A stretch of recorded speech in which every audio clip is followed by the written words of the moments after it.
નમસ્કાર દર્શક મિત્રો, આપ જોઈ રહ્યા છો Banas crime 24 news Gujarati channel. હવે જોઈએ આજના મુખ્ય સમાચાર।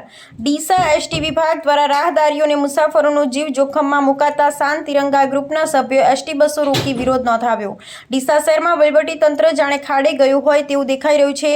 ડીસા શહેરમાં વહીવટીતંત્રના અધિકારીઓને કોઈ કહેવાવાળું ન હોય તેમ મન ફાવે તેમ નિર્ણય લેવામાં આવી રહ્યા છે, જેને લઈ શહેરીજનોને અસુવિધા ઊભી થઈ રહી છે। ત્યારે ડીસા એસટી વિભાગ દ્વારા બસ સ્ટેશનની મુખ્ય પ્રવેશદ્વાર પાસે પડેર ખાડામાં વેસ્ટ કાટમાળ પાથરતા એસટી બસમાં મુસાફરી કરતા મુસાફરો અને બસ સ્ટેશનમાં અવરજવરમાં રાહદારીઓ અને વાહન ચાલકોના જીવ જોખમમાં મુકાઈ જાય તેવી સ્થિતિ જોવા મળતા શાંત તિરંગા ગ્રુપના સભ્યોએ વિરોધ નોંધાવ્યો હતો અને વેલુનગર વિસ્તારમાંથી મકાનનું વેસ્ટ કાટમાળ બસ સ્ટેશનની મુખ્ય પ્રવેશદ્વાર પર પડેલ ખાડાઓમાં નાખી ખાડાઓ પૂરવાની કામગીરી હાથ ધરાતા શાંત તિરંગા ગ્રુપના સભ્યોએ વિરોધ નોંધાવ્યો હતો, જેના પગલે એસટી વિભાગના કર્મચારી અને શાંત તિરંગા ગ્રુપના સભ્યો વચ્ચે ઉગ્ર બોલાચાલી થઈ હતી અને મામલો ઉગ્ર બન્યો હતો। જ્યારે શાંત તિરંગા ગ્રુપના સભ્યોએ જન સમર્થન મળ્યું હતું અને થોડા સમય માટે એસટી બસના પૈડા થંભાવી દીધા હતા।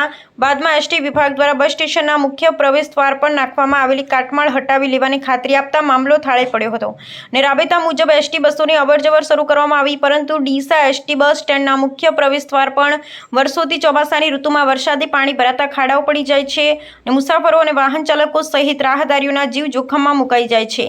છતાં પણ એસટી વિભાગ દ્વારા આરસીસી રોડ બનાવી કાયમી સોલ્યુશન લાવી શકાતું નથી।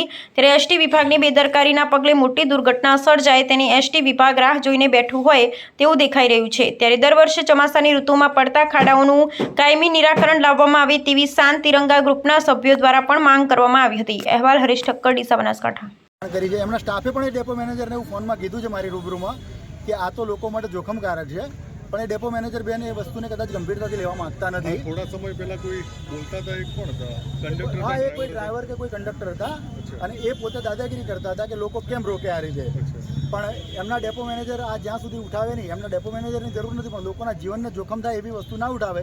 ઇવન એસટીને પણ આ નુકસાન કરી રહ્યા છે। એસટીના ટાયરોને જે છે એ મોટા મોટા કટ પડે એવી પરિસ્થિતિ, એસટીના જે પેસેન્જરો જે રસ્તામાં ઊભા રહે એ રીતના મોટા પથ્થર નાખેલા છે।